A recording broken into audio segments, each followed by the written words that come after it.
5. All right. So this meeting is being recorded. By joining this meeting, you consent to your likeness and audio being used and broadcast by LCTV. And this is the December 12th, 2024 meeting of the Littleton Sustainability Committee.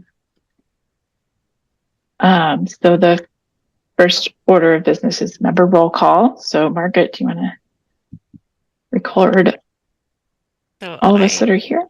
Okay, Sarah and me and John and Rob and Emily, but not Charlotte or Dawn. Correct. All right. And then the first thing would be last month's minutes to approve. I sent those out. Did anyone have any comments? Go ahead, Emily. I'm sorry. Yeah, I did. Let's see. Just on the section that talks about the vehicle emission work and so on. When I talked with the garage, it was what they said was, it goes, of course, to the state, but the garage owner said that he hand delivers in envelopes a paper copy to all of the department heads.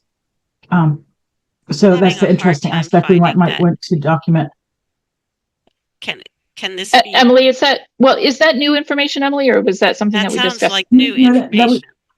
No, actually, that was what I thought I said last time. Oh, okay. Okay, so where? So that was just to correct the minutes. It's the update on the fleet advisor progress on page 3. Thank you. Page 3 helps a lot. Okay. So, what do you want me to change, and what do you want just me to change? I think you had it in brackets that that went to the state, but you should just add that hard copies or paper copies are also delivered to the department heads.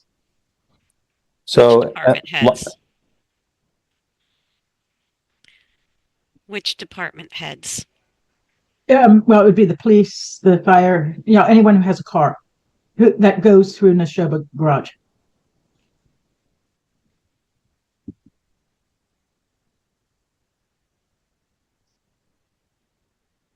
Hi, Don. We're just looking over the minutes. Okay. So I've just added paper copies are also delivered to the department heads, such as police department. Yep. Great, thank you. The rest of it looked great to me. Okay, and I think that Rob had something as well. I was just going to say terrific, as usual. I got nothing. Okay. Don, did you have any changes to make to the minutes? I just glanced them quickly and they seem fine. Okay. So I'll make a motion to approve them as modified. Seconded. I'll second. Okay. Okay. So we'll go around. Sorry, Karen is coming. I tried to promote. Okay, there we go. Rob, how do you vote? Yes. Margaret? First of all, I've already forgotten who moved to approve them. Rob did. And I think that there was either John or Don. Well, Don chimed in first. John chimed in second. So pick Don. Yeah. Okay. Whoever. Okay. So I vote yes. Okay. So moved and seconded. Rob votes yes. Margaret votes yes. John? Yes. Emily? Yes. Don? Yes. And I also vote yes too. So minutes approved. Next item is public input. I don't think we have any public input unless Karen, you had anything you wanted to add at this point. No, thanks. Okay. All right. The next item is the EECBG grant and climate action plan. So next steps for those. the grant is being worked on. I went to a meeting, Diane Dickerson and I joined a meeting where they were discussing, oh gosh, I keep forgetting the organization that they're working with to hire someone through. And they're trying to work all that out and get the job posted. So that's Isn't it one of the planning councils? it Like, is. The I can't north, remember. the north, what, it's the planning. North Government Planning Council has about 4 or 5 municipalities in it, Yeah, but it's a Sorry. regional planning agency. I'll look them up. I'll look it up. When you do, can you send that to me in an email? Because I'm already confused by all of the like Yeah. ECBG, whatever.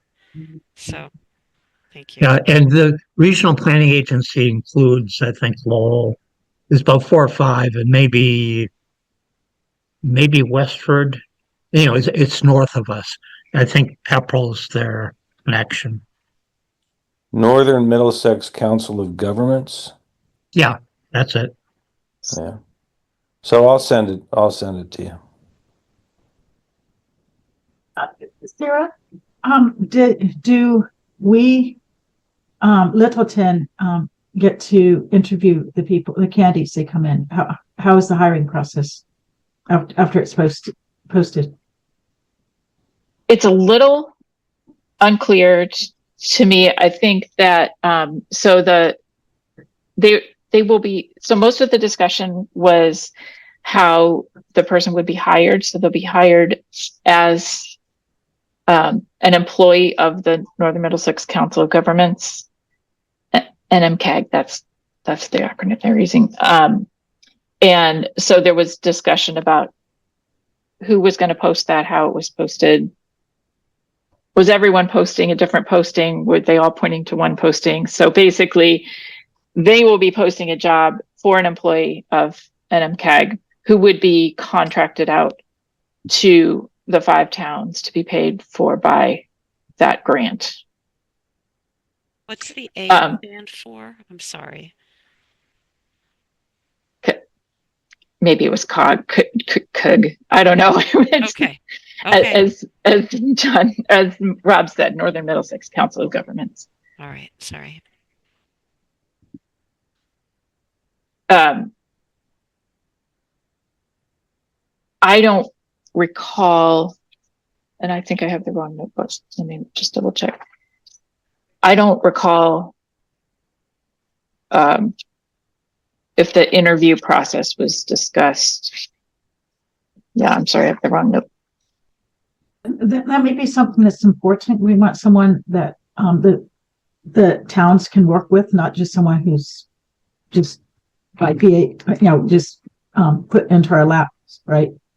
I was very impressed with that organization, and I have confidence that even if they were the only ones interviewing, which I don't know that that's true, they would be finding someone good. There was also a little bit of discussion about whether the amount of money available would be best used on what I think the original idea was that this person would be hired for, I don't know if Karen, if you know any of this, it was 6 months, a year. And then they were talking about shortening it so that they could pay the person more because it wasn't a lot of money to get a competitive salary. I didn't realize that part. Is that allowed within the grant?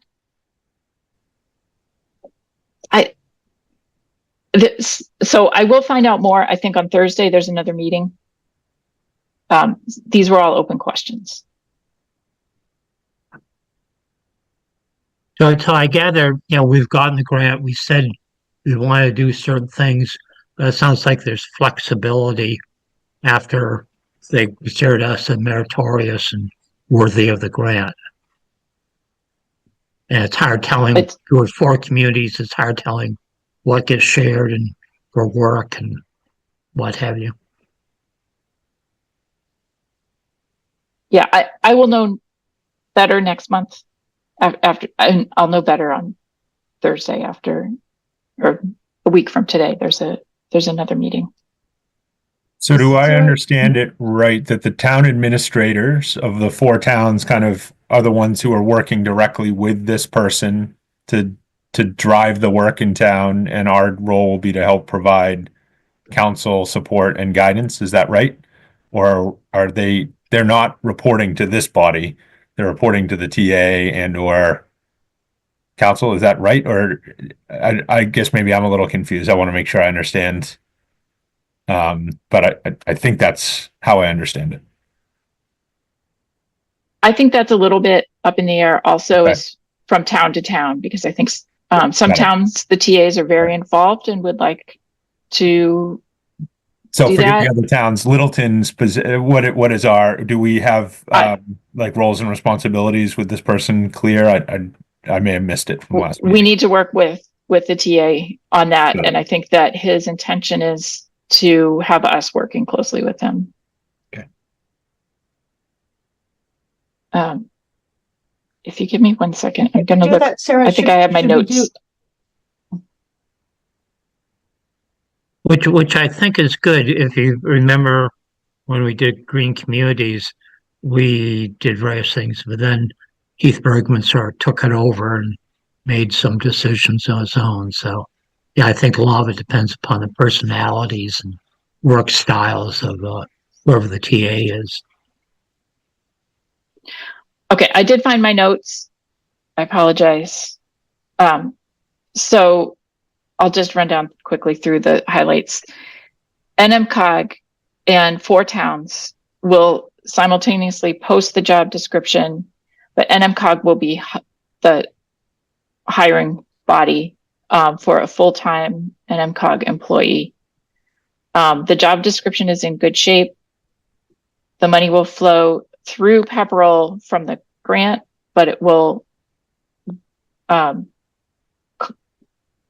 be contracted to NMCOG.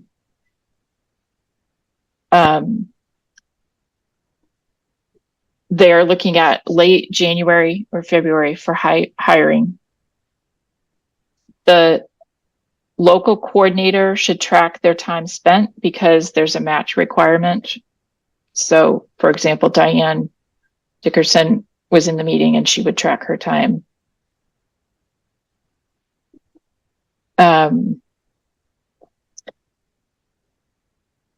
There is a $9,500 commitment per community.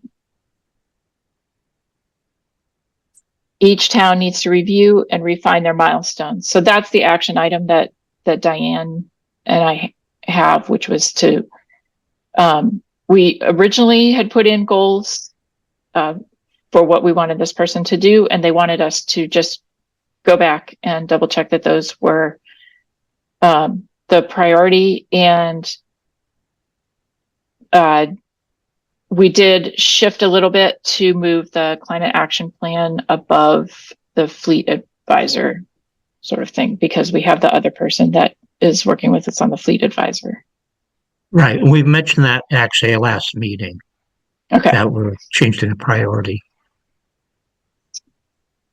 So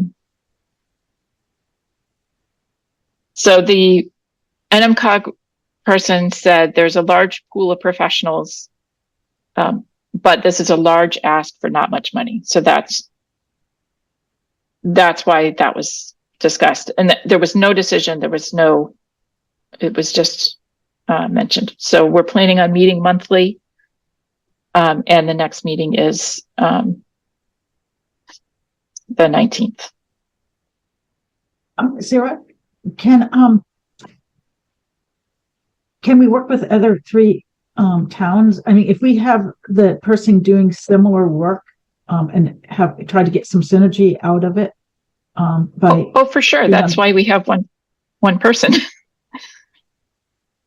No, but if we have four different priorities because we're not working together, or is this Oh. meeting that you and Diane are going to, is this where are you doing joint meetings so that we make sure it's effective? For example, if we were doing the fleet advisor, if they had a portion doing the fleet advisor and the other towns were not doing fleet advisor, then it's something new that this person would have to come up to speed on. If we decide there's various techniques or approaches we can take for the climate action plan. If we take different approaches, as we saw from the forum, it might make more work. So is there any subcommittee getting together so we try to refine what our action items are between the four communities? I think that's what this monthly meeting will be able to accomplish, but we're not there yet. But I'm writing that down to make sure to remember that. Yeah, at last meeting, our last meeting, when we were discussing about the mitigation plan, Rob had suggested that we deal with task force, and mentioned that Emily had been very much involved with a lot of the comments for that, and maybe that was the thing that would interest her.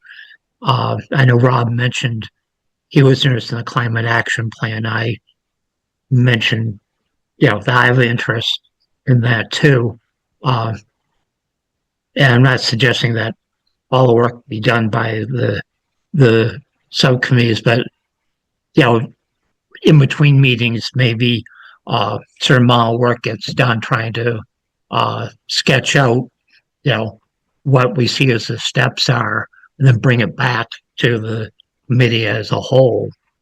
I see we've listed next steps, or talk about next steps of the grant for the ECOG, for the Northern Middlesex government stuff, but for the climate action plan itself, there are other next steps for that too.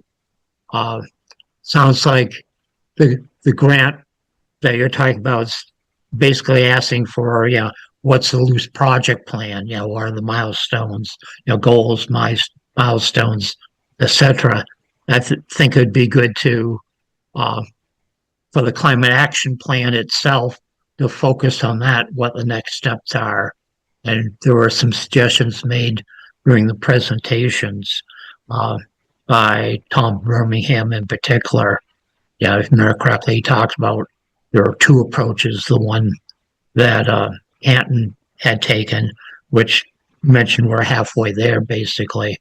And then it's also good to see what MAPC, our own regional planning agency, is doing in their generic one, which would cover coastal cities as well as inland cities such as us. And we mentioned two different funding sources for at least doing the greenhouse gas estimation. So I'm just talking about steps, how to break it down. Yes. So let's make those steps. Like you mentioned a lot of things, but let's make that list. What I think might, having looked at the agenda quickly and not really spending a whole lot of time on it, thinking, okay, what would be the steps? And for the climate action plan itself, I can see sort of sketching out the two approaches. The one that Canton had taken, I think there are 5 or 6 elements. And as mentioned, we are halfway there. We had those half the elements that Canton had used, and there are a couple of others that are needed, like estimation of the greenhouse gases. That may take a consultant. It's also possible extra work to do it on our own, but a consultant may make sense. And then Tom Birmingham also mentioned, well, she was MAPC, which has 101 communities, at least for the Western Middlesex area, they're suggesting they have an approach. It'd be good to look at those two approaches, think what fits us best. And my gut feeling is probably the proven simple version that Canton used would be good. But you may want to modify it with some additional stuff that MAPC has produced. And then if we want to do the greenhouse gases, there seem to be two obvious funding sources for that. One, the Minnesota Vulnerability Program grant money, MVP, which is what I forget whether Acton or Canton used it, but the other community used the alternative funding source, which is the Inflation Reduction Act funding, which got put through the Biden administration, and money is still there, but the new administration coming in is trying to whittle that down. So it's a question of how long is that going to stay around? Maybe would be worthwhile is for maybe Rob and me to sketch that out, come back with a recommendation. And that isn't to cut out anyone, that's just sort of division of labor, because there are other things going on too that need to be worked on. And I know from my perspective, I've kept away from electric vehicles, although I do have a suggestion there about electric buses, which will come later on in the program. But other people have spent energy in that, and it's probably worthwhile. They've tried to sketch out that and what's appropriate. So does that make sense, or is it too much all over the place? Do I need to break it down simpler? I think it's too early on the climate action plan. I mean, I don't think we should, again, maybe I'm wrong on this, Don. I like everything you said about that, but what we talked about was the purpose of our allotment of this person was to help drive the climate action plan creation, right? That's what we want to use this person for. And so I would prefer not, and maybe I'm wrong about this, but it seems to me that setting up that framework should include that person, so that rather than we just go and tell them what we've decided. But I could Okay. just think of it. So what I'm suggesting is we sketch it out. Here are two templates, and start to simplify it. They may have their own insight, but we do have those two frameworks suggested by the presentation. And in the back of my mind, I was thinking, okay, if you're going to break down the project, what I do is go back, look at the presentation again, break it down, figure out what fits into the simple model that was given by Tom Birmingham, what he had done, look at what's missing, and then go to see what MAPC is putting together, see where they are, and see what additional stuff's there. Then try to figure out, okay, what may we be able to do on our own using this consultant? Again, I heard you, Don. We don't need to rehash what you just said. That's fine. If you and I want to work on it, we can certainly work on it in the coming month or two. But because I don't know how long it's going to take for them to hire this person. So exactly. But if the committee wants, and again, I'm just trying to move us along. But if the committee wants to, if there's somebody else on the committee who wants to work on the climate action plan, raise your hand. If not, then Sarah, I guess to Don's point, can we get approval to start working on this and we can report back? Well, and just to clarify, I think we are the approval source of trying to map out, sketch out a framework, which can be accepted, rejected, it can be modified, but it was presented two different approaches, which we know sort of makes sense because it's what people have used in other communities. And No, I get that, Donna, but we don't, I'm trying to not hash that out in this meeting, right? I'm just trying to get the appointment so we can start working on it. Exactly. I'm saying not necessarily hash it out during this meeting, but maybe we can bring some back to the next meeting. This is what we see as sort of the loose framework, and we'll know what things we might be able to do in-house versus or with a consultant, what things that need to be contracted out. And we know there are two funding sources. It'd be good to know when the deadlines are. So we have an awareness of what's out there, So we're not. So I think it would be fine to go look at what those funding sources are and deadlines to know that for information, but we really need to know what we need first. And I think that so Charlotte sent some notes, and I want to mention those too. She said that the part of the presentation that stuck with her was the suggestion to use MAPC's priority climate action plan instead of developing your own. And she said this seemed to be an efficient approach, as the speaker noted. One of the con that was mentioned was might not get as much community buy-in. So she was proposing to do some proactive outreach on that to mitigate that negative of using that plan, which I'm not sure that's actually a negative personally. But so she listed a few things that we could do, like just that we're going to have to do no matter which one it is. So like assess local conditions, engage stakeholders, prioritize equity, customize the strategies, and set measurable goals. And so I think those are areas that we can start to think about regardless of which approach we go. And I think that I would say that if Rob and Don, if you want to go and make us a list of,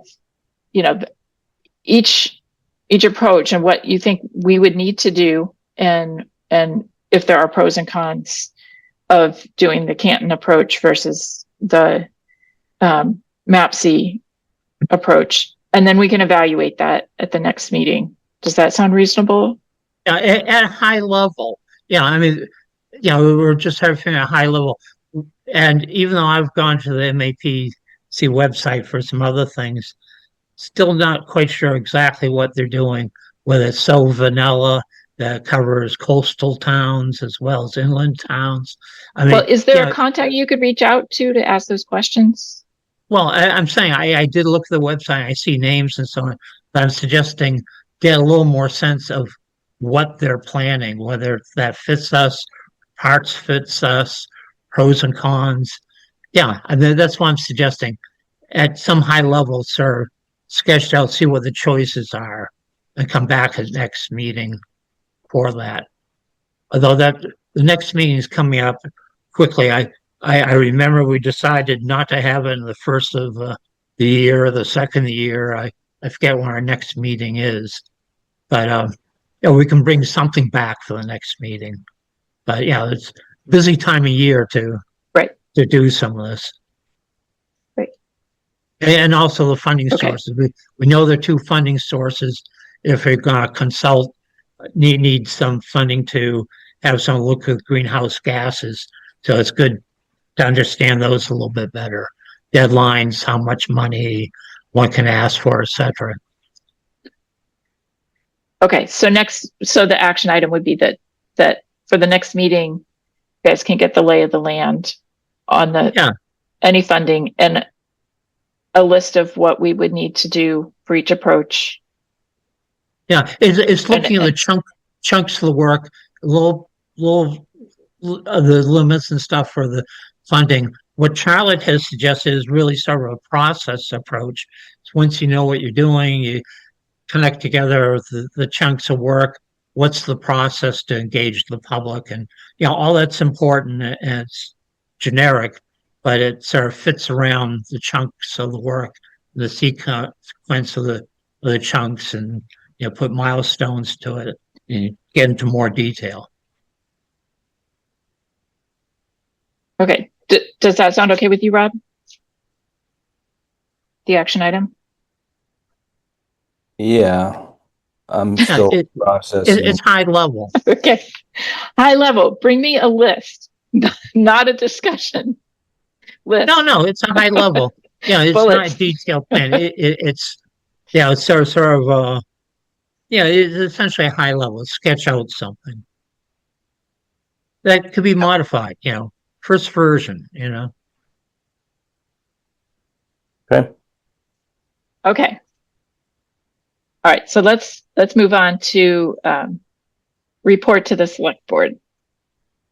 Yeah, I have that on my list. So I had distributed. I didn't get feedback. I got a little feedback from Charlotte around slide design, which I really appreciated. She gave me a couple of options. I had taken what was there and tried to zhuzh it up a little bit, but didn't get as far as I wanted to. And so she gave me some really great options. I really just want to make sure we have the right content. And so I didn't get a lot of feedback. What I'm taking away from this discussion, though, I think I buried the lead a little bit in the what do we want the select board to support us in, which is, I think we muddied it a couple of things, and I think we got to be really clear that we want their support when we're ready to move forward on the climate action plan. And so it's like appreciation for coming and attending the forum, that we're excited to hear and get this hire for the block grant to work against the climate action plan. And that once we get traction, that's when we'll be coming to them for more specific asks. But we want to keep it on their radar, along with probably the electrification. Like those are the two things that we want to say we're really very much focused on forward looking, in addition to just a brief overview of the good things that have happened this last year, be it Energize Littleton, more active engagement across third Thursdays and voter days and all of those things that we've been driving this past year. So I can take another crack at the last slide specifically, because I think we really didn't put a good ask in that slide. And just hearing this discussion, hearing what Charlotte had to say, like we don't have any there to tell them, but we definitely shouldn't miss the opportunity to say how excited we are about the opportunity to work with this grant and what we think it's going to do for the town. So, John, when she sent me comments today, she had a few things that were a little more substantive. Did she I did send not get anything the to you? substantive thing, no. So I got I got some slide design feedback. I can Okay. go back. I don't recall any substantive feedback. So Okay. if Do you want me to forward it just along, I'd be happy to ingest that. Or if you want to share it with the whole team, that's great too. Yeah, I can just read it real quick. She said, I think it would be helpful to include specific requests to this from our committee to the select board. This relates to our discussion during the hazard mitigation plan of how the sustainability committee can be meaningfully involved. She suggests we add a quantitative impact to the deck wherever we can. For example, and she lists out some things about the work that we did with LELD about the EV charging rates. And I can still send you her fuller comments, but just for the flavor. And then her third point was we might want to commit to quantifying the cost savings to Littleton of the sustainability director after their first year, adding some accountability and a metric by which we can evaluate the success of the role. So I think that's a little more fuzzy to me. Well, it's also forward. I mean, we're not even talking about Yeah. the director, right? Yeah. So that one I think become an ask. So yeah, but I think if we can put, I think the impact Right. of us working with LELD, I think that's a great one. Well, and if I might just add something real quick, and that is maybe something to add is, John, on the ask of the select board is start spreading the news, so to speak, that we need a sustainability director in town, right? We need one. So, everybody's kind of been talking about it in various meetings, including at the select board. So I don't know how to say it, because it's not an ask for this budget cycle, but we've got to start socializing it more, for lack of a better word, right? And maybe it's the benefits we're going to learn from working with this part-time person through, is going to better inform us of the, benefits that we can obtain by having a full-time. In other words, how can we Yep. socialize that idea so that we can start hammering it forward at the select board as we go forward? Yeah, that level of detail, Rob, is much better said than what I was trying to express around like why we got to be excited about having this grant, what it opens up for us. So I like that nuance, right? It's we're renting before we think we want to, but we think we want to buy. We've got this opportunity to rent and really realize that it's going to be a valuable purchase. Right. And so we're excited not only to be renting to drive some value, and then do expect that we should be thinking about that. We're already thinking about it. How could we best empower the town? And Karen, maybe this is a question for you, like compelling presentations to the select board this far in advance, right? We don't have an ask for this budget cycle, but we don't want to come across, from my perspective, I don't think this committee wants to come across like we have a half-baked idea that then we have to backtrack from, right? Where we pin people that we've got an idea that's not fully baked and that we're stuck on it. But we also don't want to be silent. And so I feel like that's the needle we're trying to thread, especially if we're going to meet with them this January, February. We want to be advocates, but not, but realists at the same time. I don't know if that's the right approach. Do you have any advice? Yeah, I mean, I think there's also a balance to be struck between wanting to, because this isn't going to be a one budget cycle discussion, right? And so to your point, I think there's a balance between giving that advance notice so that we start working on it before the budget cycle where we actually are going to have that ask, so that we can plan ahead for it. And like you said, coming across as, half baked. I loved the rent to own or lease to own analogy. And I think that would, I think that sort of helps set the stage for an ask later. I do think it's important, it's not by the time the ask comes in, it's too late, but you want to make sure that as many people as possible are already talking about it before you even ask and thinking about it among themselves.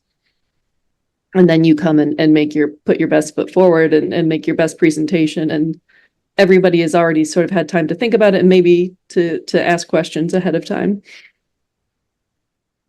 Cool. Thank you. I see Emily first in the raised hand queue. Yeah. Just one that sort of relates to this. I think something similar was taken to the select board. I don't think it was by our committee, but it was to ask for a basically sustainability director, and the pushback was a grant writer, a part-time grant writer. And the last time I followed up with the TA, which was in the fall, they had not even written a job description on it. So I think how does that relate? Because that was the, how does that relate to this? And how do we come in and, are we going to is there going to be a grant writer, a part-time grant writer, and how would they interact with the sustainability director part-time? Is that a question for me, or is that a question to somebody else, or whoever wants to answer it? I would, if I may, I would just say from my perspective, I think the grant writer and the sustainability director got sort of conflated into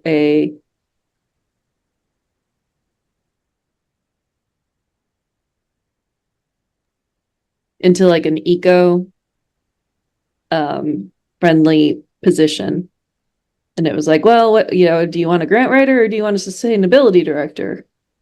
And it's like, well, ideally both, right? Like, because they don't serve the same function. But that never gained a whole lot of traction, that idea that these were two separate things that really serve two separate purposes. The grant writer thing has been a tough nut to crack. It's so I think probably, I think the sustainability director thing is more completely within this committee's purview, right? Because a grant writer, the argument will be, well, there aren't enough sustainability grants to make it worthwhile to hire somebody to be a grant writer just for sustainability.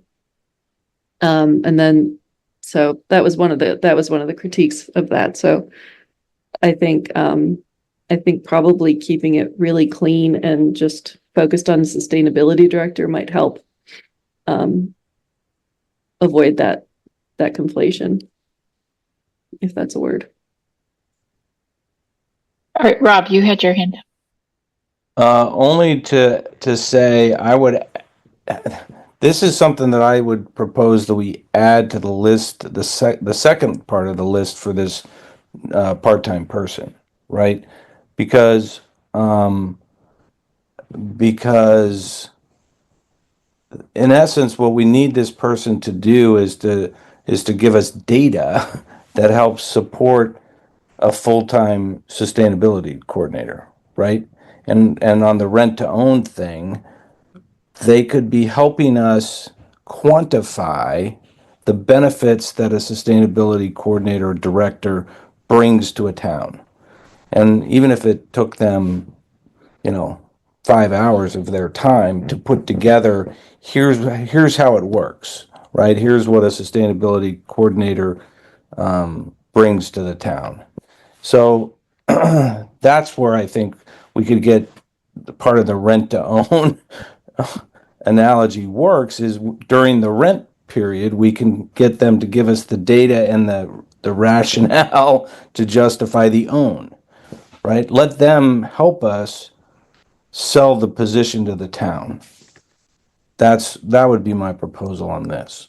John, and putting it into the slides in a way that you've masterfully already done, just, tweak the language around that, I guess. So that's my feedback. Yeah, I think if we can get them thinking about it, not so much as an ask, but a stepwise, I like whether it's rent, lease to own, whatever, we can figure that out. If they walk away feeling like it's thoughtful, that's feels like the phase that we're at here. Well, Right? and knowing that Somewhere between we're an idea bringing, that we're just talking about and something fully baked, but that this isn't going to be the last that this committee's coming, so they might as well listen and understand the general concept. I mean that, like, and we're bringing the resource to do it, right? We're Yep. gonna have this person help us do that as well as the climate action plan. correct. Love it. All right, Don, sorry. Just to focus on what Karen was talking about, sustainability person for a grant writer. There's always the idea of this perfect grant writer brings in all this money. You can get people to write grants on contingencies. You can, whereas they share in some of the funding that they get. There are different ways of doing it. It's hard having one person do it all. I mean, that's essentially sort of the model that Amy Green has, is when we want conservation land, she also writes the grant, and a group of us help her with that as well. As far as showing justification for a sustainability person, that should be fairly easy by just going to Acton. And I forgot her last name, but for a long time, Kate has been doing this through the school system and has, earned her income plus for a long time and has had very good information. And their new sustainability person that's not operating the school is doing some good stuff too. I think we just go to Acton and we can build the case from our data that they put together.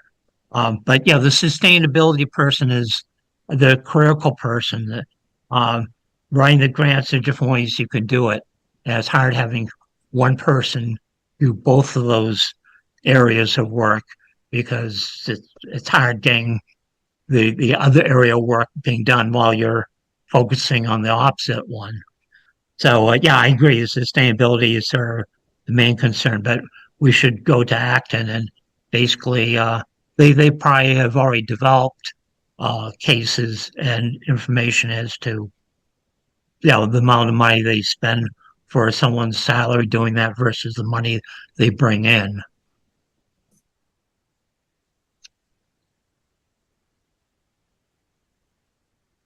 So Sarah, the only other point I have on this topic, I have dropped a note to Mark and to Lindsay. I don't know. I'm gonna drop the second name. They had reached out and asked folks to try and get onto the select board calendar. So I've dropped that note. Was supposed to do that and just did that this afternoon. So targeting sometime in January to present. So we'll have a final deck by our next meeting, and hopefully we can get any last point of view. I don't know if we know who wants to present that. Is that what you want to present? Are you looking for me to present that? How would you like to proceed? Are we all going as a committee? I just logistically, I don't know that we talked about it. Yeah, if it's something you'd like to present, I'm fine with that. If not, I'm happy to do it.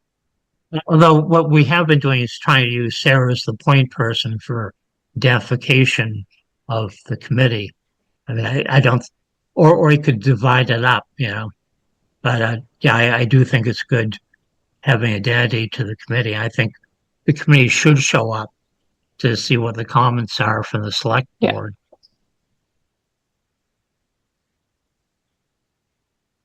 Okay, we can figure that out. We'll do rock, paper, scissors. I'm extremely happy to have Sarah present it. So I'm happy to serve you up and then to be on your back shoulder. You let me know.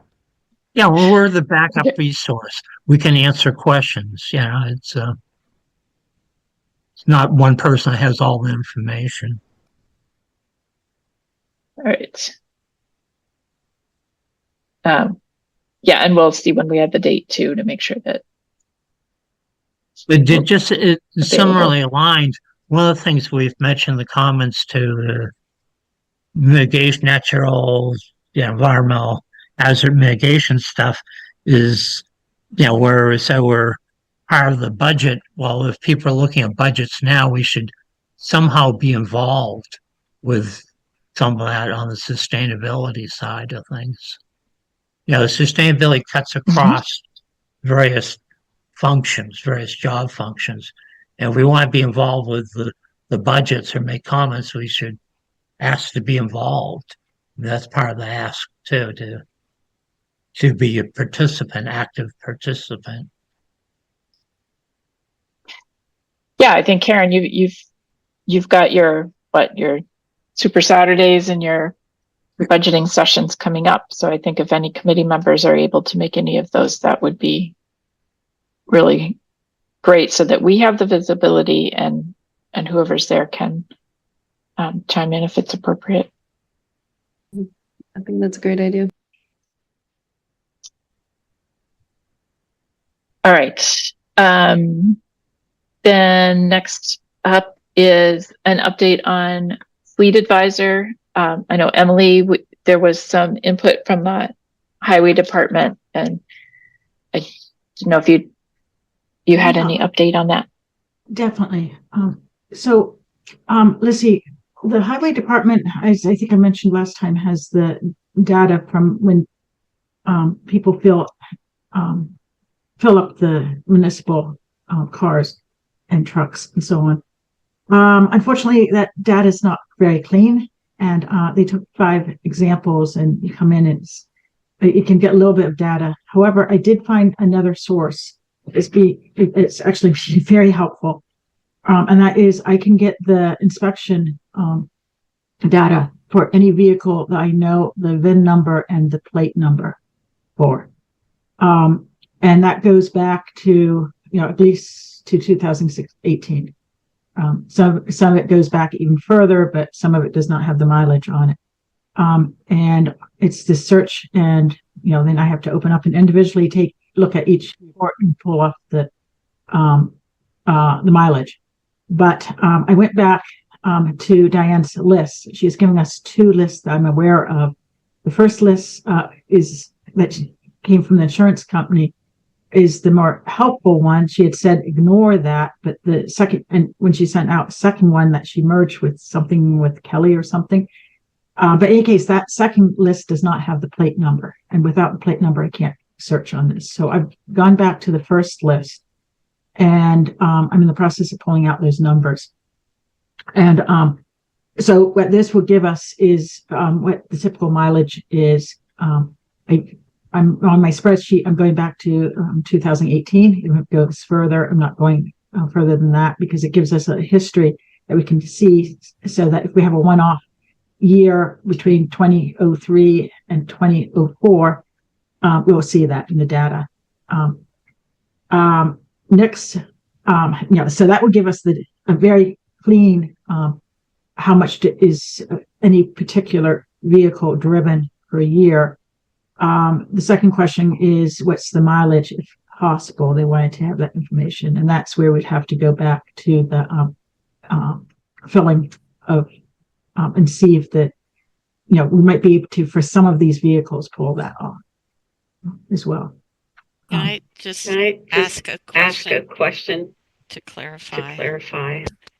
So you're going to be getting, you already have all of the information for how much it costs, but now you're trying to find the mileage, or or you already have the information on how many gallons were bought, and now you're trying to find the mileage. I'm sorry. No, I'm sorry, Margaret. Let me be more clear. I'm using the yearly inspection data to estimate what the annual mileage driven for each vehicle is. Okay. And it's approximate because it's not, every year is slightly off by a couple of weeks or sometimes a month or two. But it's giving us an idea of what it is, and we can average it over many years if we want to try to get some of that data less noisy there. The second aspect of what the fleet advisor would like to have is our current mileage, mile per gallon, is for those particular vehicles. And that's where the highway department data might come into play on actual, because if we know how much they filled up, how many gallons they had, and we know between fill-ups, we'd be able to calculate that out. However, not everyone puts in the correct mileage when they use the fob, which is something that, if we want in the future to have this data be cleaner, we might want to come in and say that that's a requirement, not that they don't put just 0 in, so they don't have to look at the, whatever reason why they decide not to put in the mileage. Okay, but you'd still have you'd still have the number of fill-ups per year, so you'd get a sort of idea anyway, right? You'd sort of know how many gallons per year, even if you don't have the actual mileage that for each time they filled up. That's an excellent perspective, Margaret. Yes, because now that I have the mileage per year, and if I can go back, I don't care what their mileage is. That's a very good insight. I will go back and look at the data and see if I can pull that out. I didn't think about that. Okay. Good. Thank you. And I think Fleet Advisor, they'll know, we know what the vehicles are. So I think they have probably baseline data that if we don't have how many gallons of gas went into that vehicle, they have a guess of the miles per gallon. Exactly, because you can go back and look and see what was new by looking at the historical data for that particular car. So yes, we could do that. We don't know how it potentially fell off, because some of these vehicles are quite old. So next aspect on it is there's a meeting coming up. I believe it's this Monday, and with Diane. Sarah, you're going to come as well, correct? Yes, I should be able to. Okay. I don't know when it is, other than it's after 3 o'clock on Monday. So I think we'll figure that out Monday morning when Diane's back in the office. So we'll sit down and get more information on it. But by that time, I will have all of this data put together. And for the 5 vehicles that the highway department provided the information for, I'll use Martha's or Margaret's technique, see if I can pull the data out just as an example. But other than that, I think the mileage per year is probably very important, and that miles per gallon, like you said, Sarah, can be obtained from just the model, the vehicle's model. And that's the report. Thank you. All right. Number 7 was LELD EV charging rate changes, and there's not a lot to go over. I just wanted to mention that I did check with Connor, and the rates will be going into effect on the 1st of January. And he said that he did email out an information to the existing customers. We didn't personally see that, so I'm not sure if we just get missed or what, but he did say that they were letting the existing customers know the rate change. Rob. I did get an email from him with the rate change. Am I the only one Okay. who got that? I thought I got that too. The reason I You know, asked is I would like to have it attached to these minutes if we could. So I'd like to find that email, show it, and then because it's actually quite a bit of change, I guess is what I would say. I should have that saved somewhere. I save I everything. have the email now. Can I show it on my screen? maybe. Do you have a share button? I think so. Hold on. There it is. Can everybody see that? Yes. Great. Thank you. So, so anyway, I don't know. Yeah, I think this came out because it's his mail list, right? So I'd like to display this as part of our meeting. To the extent we can talk about it because I find it to be a victory, right? And then I'd like to have Margaret included in the minutes because I like it public. But 17 cents a kilowatt hour is pretty good, right? 3 cents above your rate at home. So anyway, and 34 cents a kilowatt hour strikes me as at least as good, if not better, than most of the market rate I'm seeing out in the public. So anyway, I think that's a good thing, and I want to give him kudos for that publicly, and I'd like it included in the minutes, and that's all I'll say about it. Thank you. That's great. I can. And I'm going to guess that we just missed the minutes. Yeah, that's fine. Can I have the committee agree that Margaret should attach this to her minutes? I'll do it because Sure. we discussed it. So Yeah. Okay, yeah, cool. I try Thank to. you. I've been trying to do that recently because that was part of when I reread what we're supposed to do for minutes. It seemed like they wanted to have like attachments on everything that we discuss. If we discuss a document, we should have an attachment for it, which is why I've been trying to do it recently, but I've been having some issues. Sarah will back me up on this, just trying to figure out how to put them in. It seems like I have to do them in text mostly. We were having trouble putting in John's slides. So I don't know if maybe I have to put them in one slide at a time or something. maybe exporting it. Maybe there's an export format that will embed it better. I don't know. Well, we can I've work tried on to that. do PDFs and you can't get those either. You didn't seem to have the ability to open those up when I put them in. Yeah. PDFs can be painful. Adobe can be very painful and not compatible. But see what the selectmen do when they put theirs together. You know, they may have a special editing capability, or they just may know the tricks. Or maybe they just put in a picture. Yeah, yeah, you could just do a picture. Hard with a slide deck, but yeah, you can insert that into text. Margaret, offline, I'll show you sometime what I actually do this for another committee where I have a PDF and I drag other PDFs into it and then it makes one big PDF. So maybe maybe that's one approach we could try. Okay, we can do that offline. Yeah.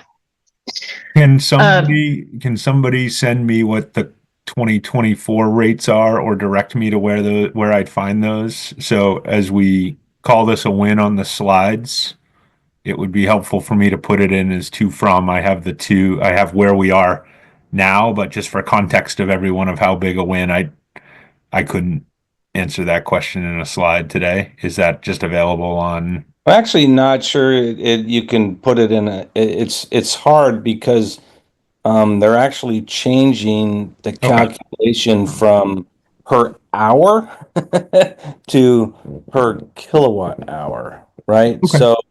So We could Just do an describe it. example. I think it's in what I can do as I said it out loud, I can go back to Charlotte's slides and try and pull an example or work with her on the data, right? Because she knew what it was. So and we can I'll coordinate to I agree with you entirely, Rob, that it's like a win, something we worked on, something that Charlotte really did a lot of work on the data, something that Connor partnered really well with the committee for. So it is a great thing to share both in our minutes and to talk about at the select board. Let's just to the point of quantifying, what's a big win to you and what's a big win to me may be different. And so numbers will help tell that story to the people we're telling the story to, is all I'm thinking. Yep, and I'm looking to see if I can provide that data to you. Cool. Thank you. And I bet Charlotte could Yeah. as well. If you can, I'll track it down with Charlotte. Yeah. John, I just found the email that Connor sent out back in 2023 when they changed the rate. So I'll forward that to you. Oh, cool. Awesome. Thank you. Can you send it to me too, and I can put that in the minutes? Thank you. All right.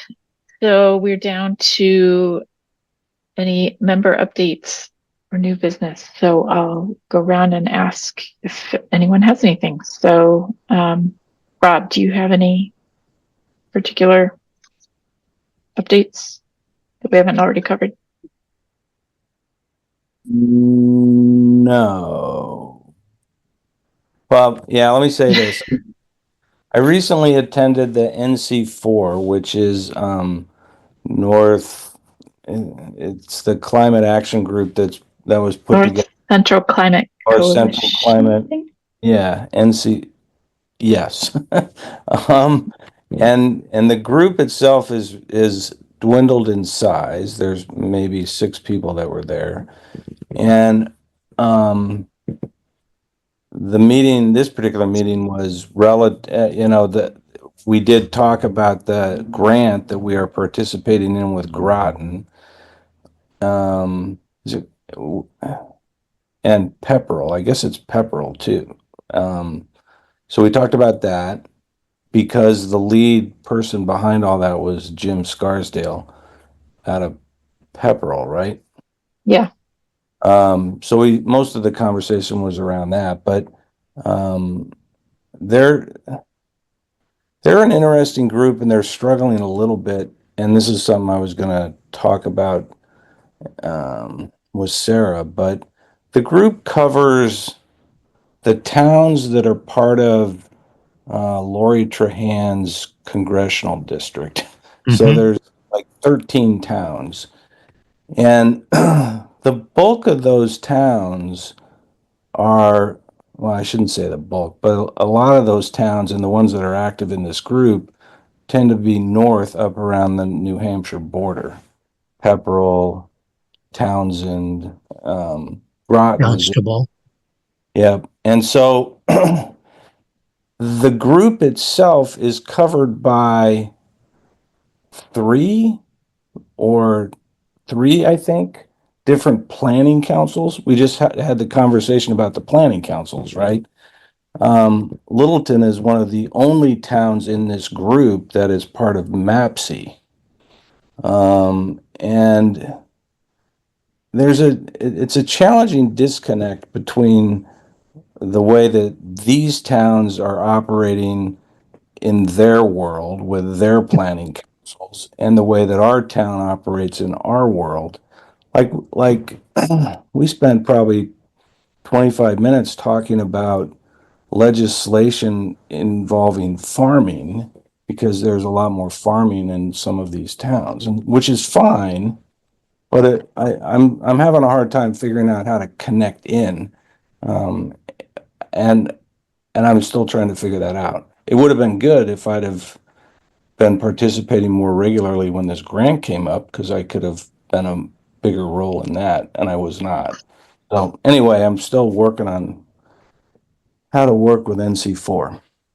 So long report. That's all I got. All right. John, do you have anything else? No updates. Just thanks to everyone who manned the booths at the bazaar. Yep. And thanks for setting it up, John. Yes. My pleasure. Emily, do you have anything? Yeah, I just have a quick question. In our last minutes, we talked about the Margaret documented that we talked about the do we have subcommittees? How do we get involved with the TA to get the sustainability committee linked into things like the new schools, new buildings? We have a lot of construction plans going on, and we want to get the sustainability into, if possible, the planning requirements for new construction, new and so on. So that was discussed last month, but and what was discussed was, I think, Sarah, you mentioned that you didn't have to be the lead that went through that, but I would like some clarification as to how do we make this happen? Do we do subcommittees that focus on certain areas? Do we go to the planning department, ask that they add sections in, and we draft a plans that we want to have about sustainability?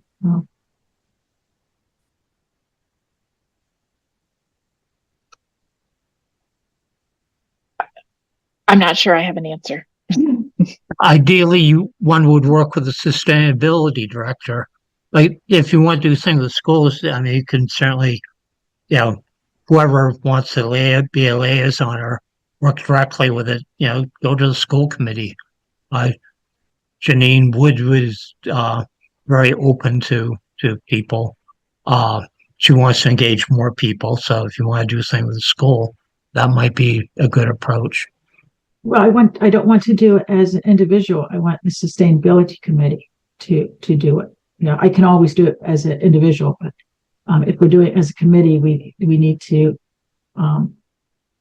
do it, decide how we're going to do it and take it from there. This might just be something we talk about next, put on the action item or agenda for next time. Okay.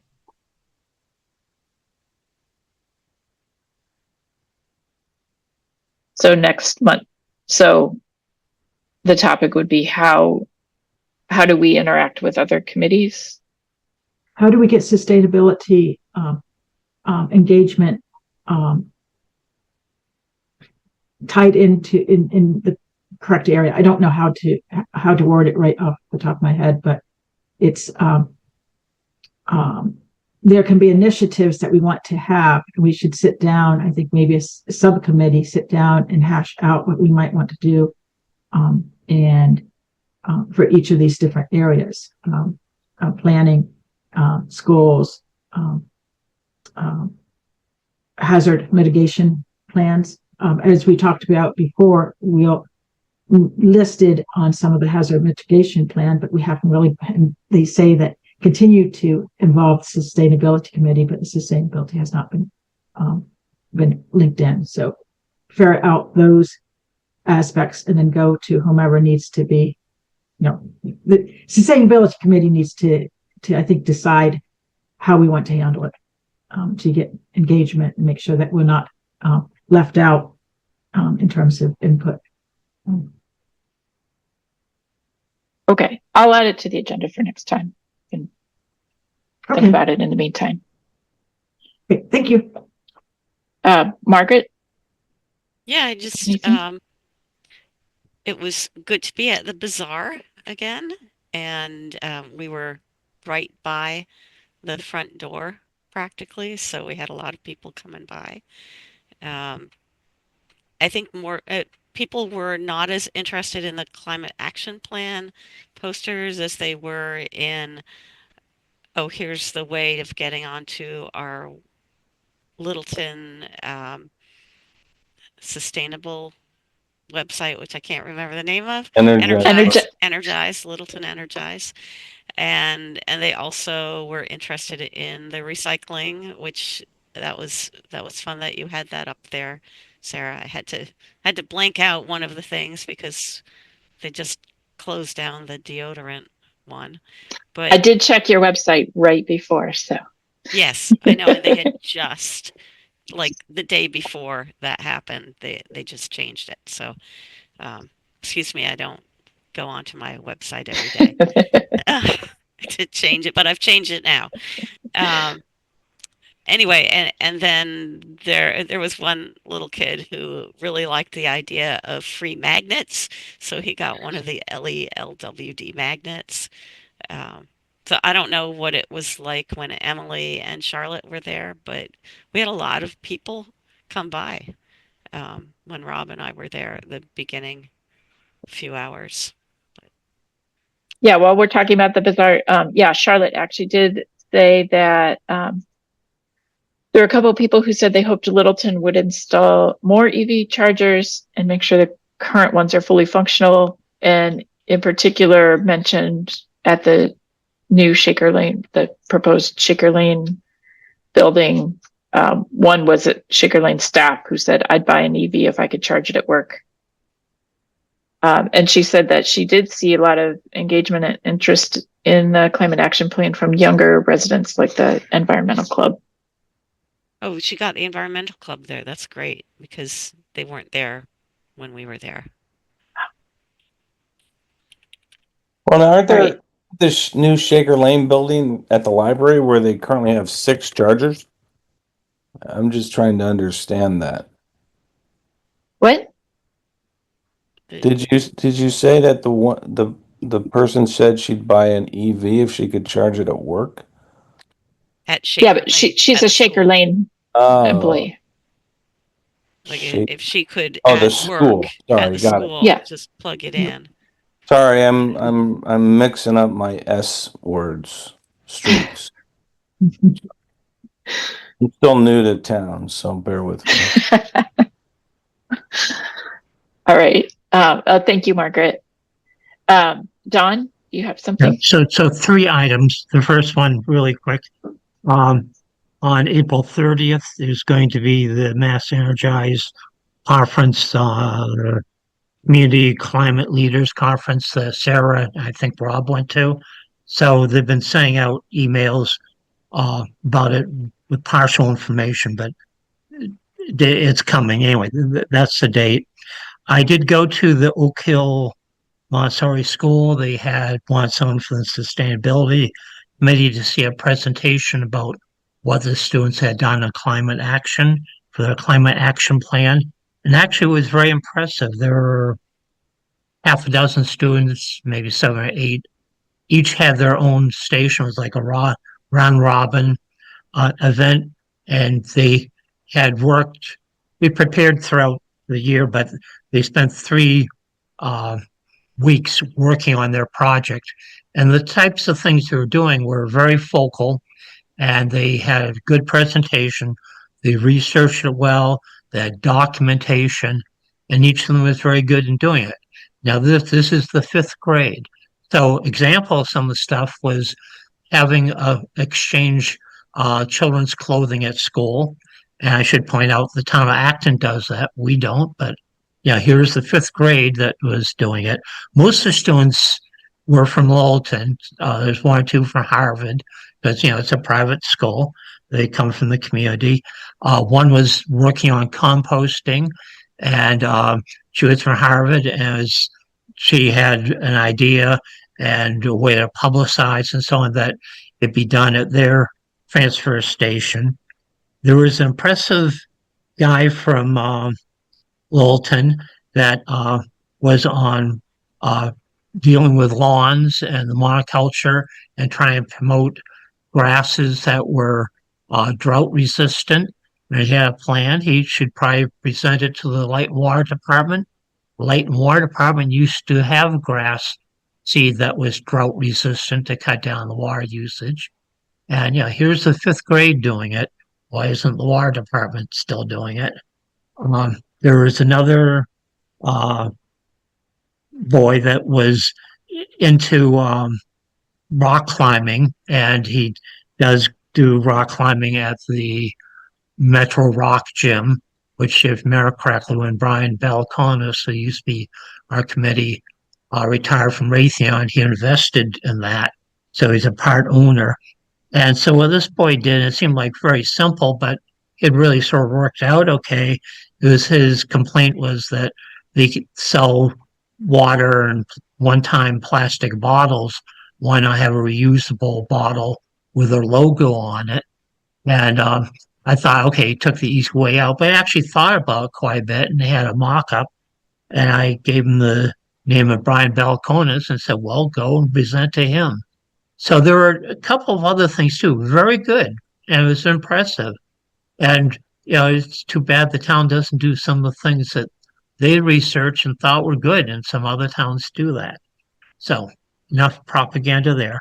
The next thing fits into electric vehicles. And it might be good if someone has been looking at electric vehicles and charging, take this up. And somewhere in the many emails I get from Phil Thayer and MCAN, Mass Energize, and so on, someone's saying sometime this next week or two is the deadline for the third application of giving funding for getting electric buses. And a lot of communities get that. In the past, I mentioned Gene McCarthy, who used to be head of the EPA, had sued Volkswagen and I think maybe someone else for fraudulent testing on emissions, and amassed this money. And mitigation is giving out money to communities to have electric buses. So at one point, I presented an article and information in Jim Duggan about, I think on the second grant round, the town of Ipswich, which is about the same size we are. They have a municipal light plant, and they also have a school bus company that owns the buses, much like we do. We have D company, they have someone else, and they service the town. And they have a sustainability person who wrote a grant, which we could copy, to get funding of $25 million to fund these electric school buses that would be owned by this private company. That's allowed. And it's very similar to what we're doing. I had a general article I copied, sent to Jim. He checked out with someone and said, well, they're not interested. I don't know if that's the school department, maybe because they don't want to do another thing. But, sustainability doesn't seem to be their high priority. So who makes the decision? I'm The sorry, school who did you committee? say? Who did you say was not up for doing it? It wasn't specified exactly who. So that's my question. Who makes the decisions? Was it the superintendent of schools? I doubt if the school committee knew anything about it. Maybe it was the business manager of the school department. So, this is the problem we have. We cut across uh, various departments. And I mean, it's like the electric light department. They have their own people running things. And maybe it's something that isn't important to them, or it's one extra thing. But it is important for sustainability and what we're trying to do. So if they don't want to apply this time, when are they going to apply? My guess is probably never.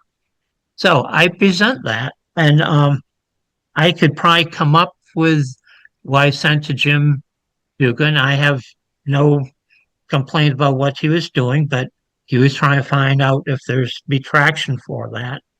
Um, I can't find the email saying the grant round is up. Maybe Sarah has that, but the third grant rounds, I think the application's deadline is this month.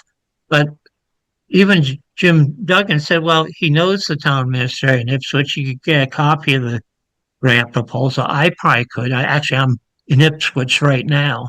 So, people are willing to share. But in that round was also the city of Gloucester and other places.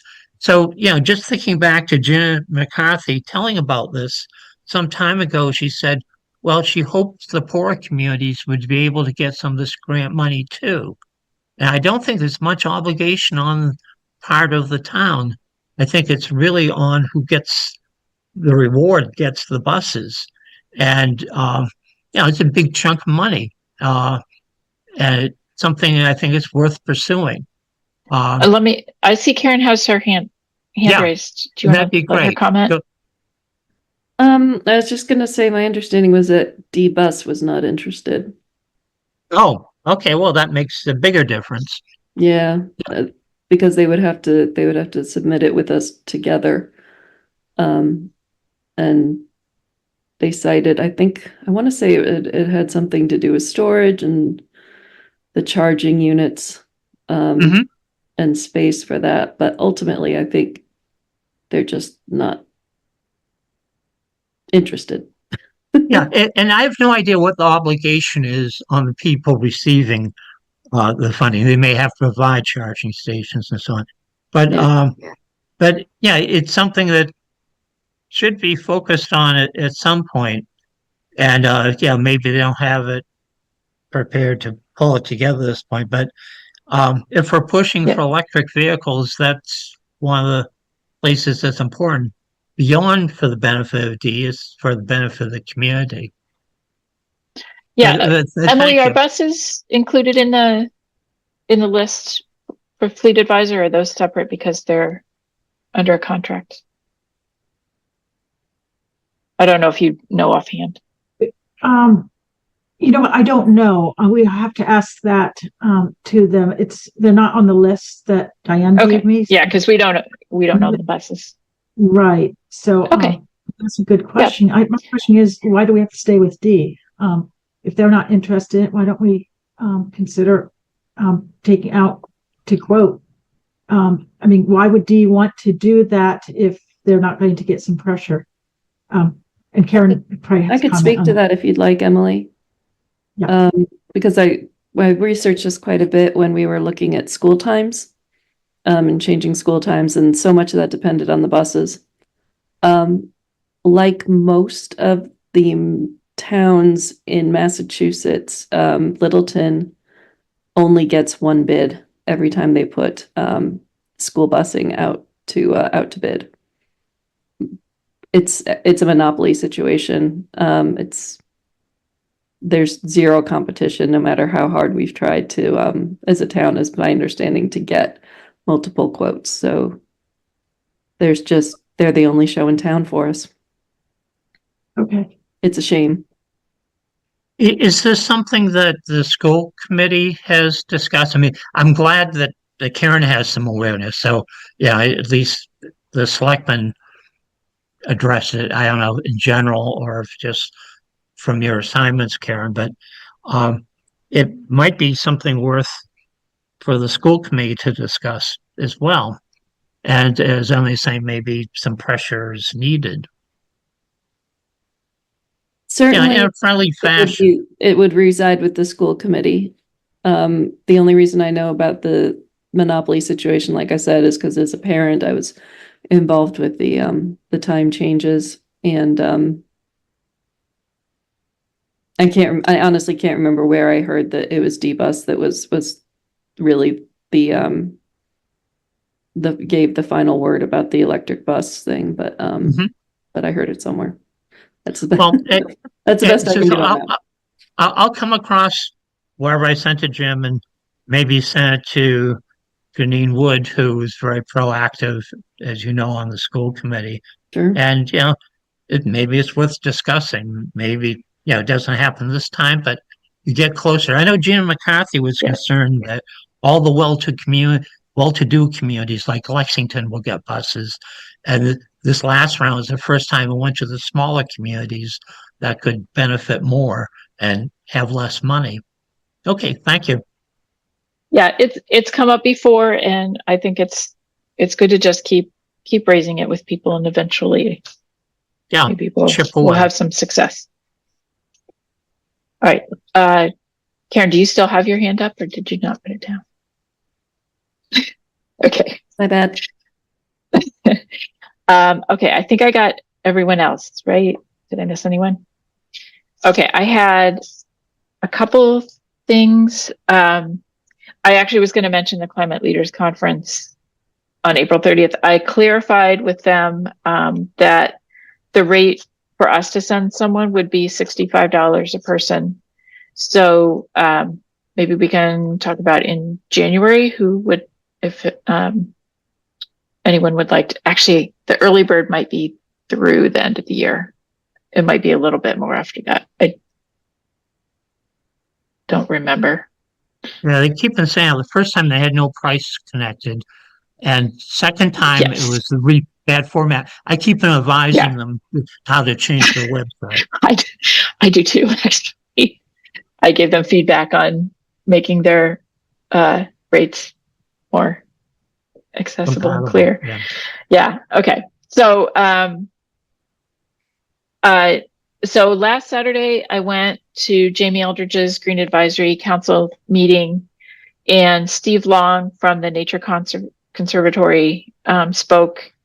He was very good, and I did send out the slides that were shared from that, so you guys could see that. One of the nice parts that he had in it was talking about language and what language works for people to be influenced, and then what kind of language doesn't. So you can look at the specifics of that. Certain terminologies are helpful and others aren't, and some of them are kind of surprising.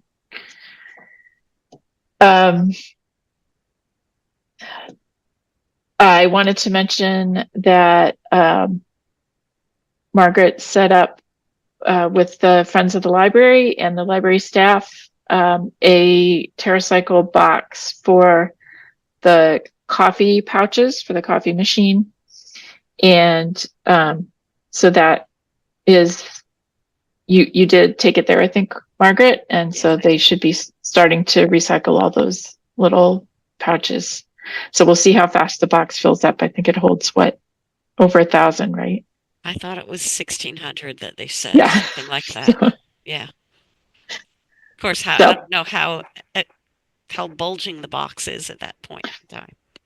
We'll see. But but I thought that was a nice partnership, and the Friends of the Library are funding that.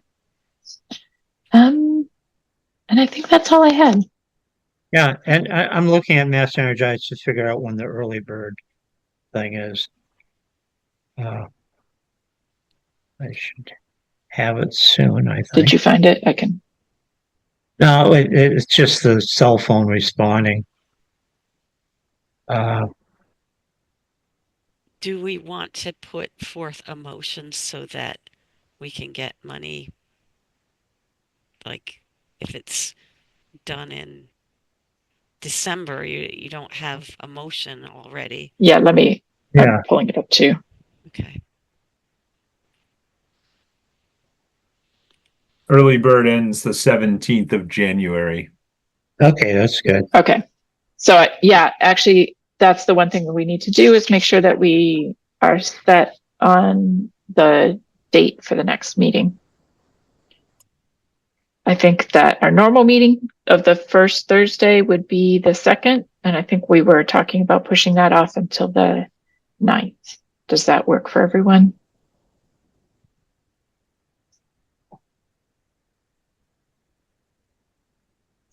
Don't know Hearing yet. no complaints, Well, then no, it's the cell phone responding. It's, I'm good.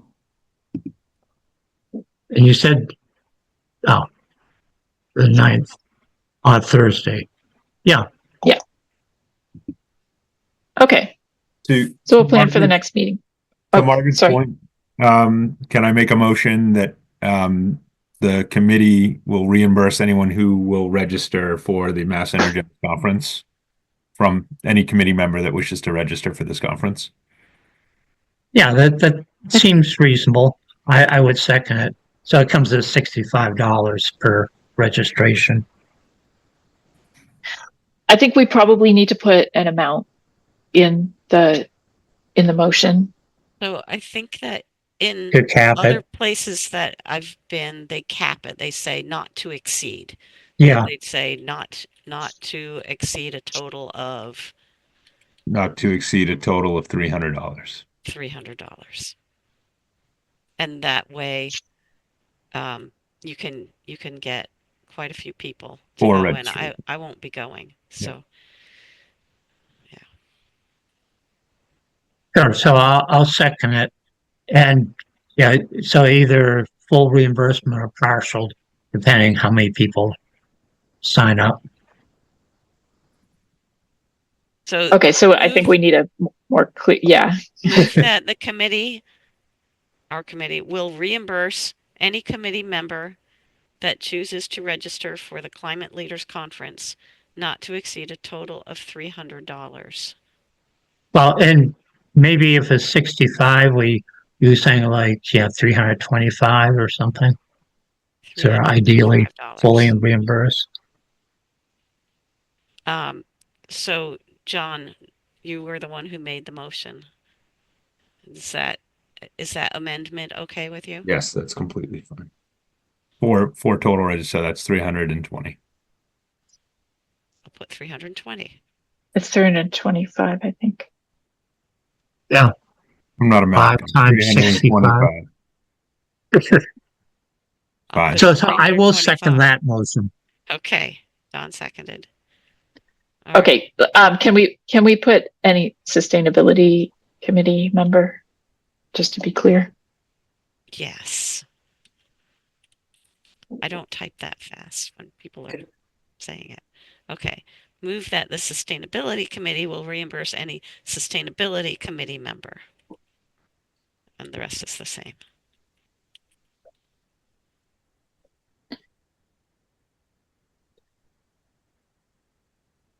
Did you want me to read the whole thing?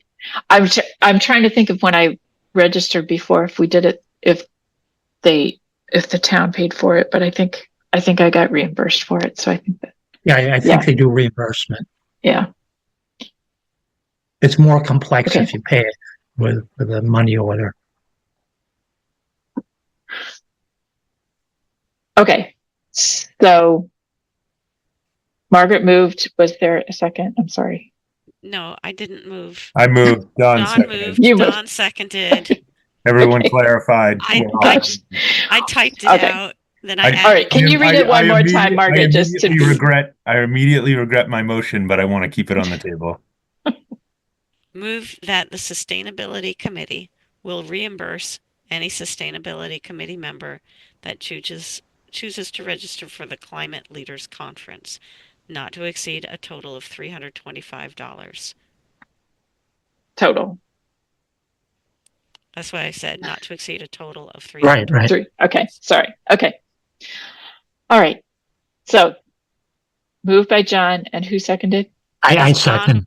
John withdrawing the thank you. motion? I'm not. No, I'm not. Okay. Okay, My just gosh. making sure. All right.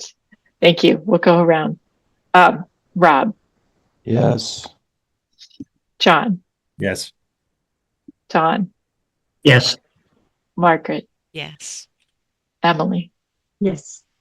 and I would also be a yes. Thank you. I do plan on attending. Yeah, I'd hope to attend too, but it's hard telling what April 30th is going to look like at this point. Yeah.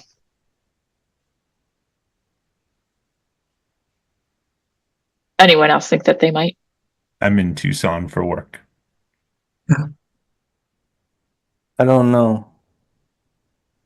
I doubt it, but I don't know. Okay. Just curious. Okay. April 30th. I didn't look there. That is a Wednesday. So no, the answer is no. Yeah, it's held at Bentley. Okay. Well, I think that's everything. Is there a motion to adjourn? I'll Don't move to move. adjourn. A lot of enthusiasm. Give it to Margaret. She hasn't gotten a motion for a while. Oh, I Let I the moved record to show. adjourn a lot. There you go. Second. All right. I guess we go around again. Margaret, Yes. Emily, Yes. Don, Yes. John, Yes. Rob. Yep. We are adjourned. Thank you. Thank you, Thank you. everybody.